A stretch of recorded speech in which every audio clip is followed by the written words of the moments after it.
And customer are willing to pay more for great service.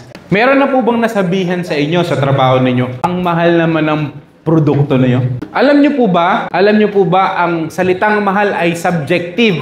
O ibig sabihin, hindi naman talaga yun ang hindrance para bumili sila. Dahil sabi mismo sa research, willing magbayad ang tao kung maganda ang serbisyo at maganda ang produkto. Kasi kayo mismo alam nyo na may budget na kayo para dyan. Kahit sabihin nilang mahal, bibili nyo pa rin. May nakapag-Starbucks na ba? Meron na? Ba't bumibili kayo doon? Mahal doon. Isipin nyo yung isang kape doon, 200. Yung kopi ko blanca, dalawang ganun. Dusi na. Nagigets nyo yung point? Huwag kayong panghinaan ng loob pag sinabi ng client, ang mahal naman yan. Yung binibenta po ba natin may warranty? Doon kayo po sa mura, walang warranty. Alam mo yung, hindi nyo sasabihin sa client nyo, pero alam nyo bakit ganito yung presyo niya. Huwag nyo sabihin, pero sa isip nyo, yes po, mahal po ito kasi dahil quality po ito.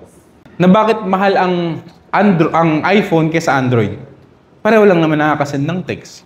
Maganda lang talagang ilapag-lapag kung saan kasi iPhone, kahit wala kang iPhone. Whenever someone says to you na ang mahal ng produkto mo, matuwa ka.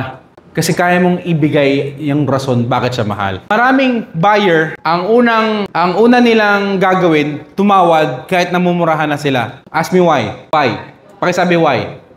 Kasi hindi nila alam kung ano ininex sa sinabi yung presyo. Gusto lang nilang mag-build pa ng conversation. Nagbabaka sa kasili sila. Para mas maintindihan nyo, sino dito umattend ka na ng reunion? Family reunion. Hindi, family reunion na lang. Family reunion. Di ba may mga tsahin ka mag-anak kayo na, kailan ka mag-aasawa? Kailan ka mag-aanak? Kailan mo susundan? Kasi hindi nila alam paano gagawa ng conversation. Kasi nga, pumunta sila dito, may pambili sila. Hindi sila pumunta dito para mag-canvas lang. Alam niyo, halata yung nagka-canvas lang eh. Ganon na nagka-canvas, malayo, di ba? Hindi nila hahawakan, baka madumihan. Pero kung alam mo yung dire-diretso lang sila, bibili po sila. Ang kailangan nyo lang gawin is malaman yung kailangan nila. At kung mamamahalan man sila, magkano po ba yung budget ninyo? Pero may mga talaga ng pinsan ng kadiliman eh. Ang budget halimbawa 10K. Magkano po yung tawad nyo? 2K po. Ma'am, gusto mo ilagay kita dito sa box? Joke lang po! 2K? Tubo ko lang yun eh. Pero huwag niyo sabihin yun, sa aura nyo lang yun. Ma'am, grabe ka naman, 2K. Ganito po kasi, ma'am, kaya po yan presyo na yan dahil may warranty. Ganito po yan, ganito po yan, ganito po yan. Ma'am, kung gusto niyo po sa presyo na gusto nyo, i-bundle po natin. Ako po si Nila ng First Divisoria Supplies Company. Ang nagustuhan ko at naging paborito ko sa portion at di ko rin malilimutan na naging participation ko dito kay Sir Vinci tsaka yung pagiging kwela niya. Nagre-recommend ko sa Sir Vinci. Sa mga friends ko, tsaka sa mga big time ko rin mga tropa. No problem. Pangalan ko is Rose. Supervisor po ako sa First Divisoria. For me naman, sa pagkaka-coach ni Sir Vince, okay siya, madali, matutunan mo, maayos siya mag-explain.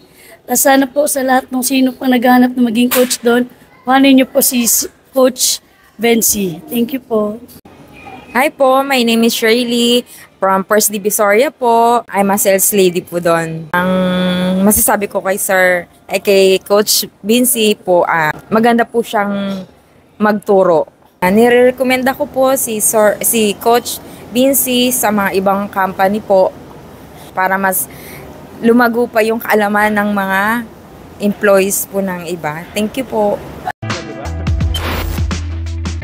Thursday, buddy.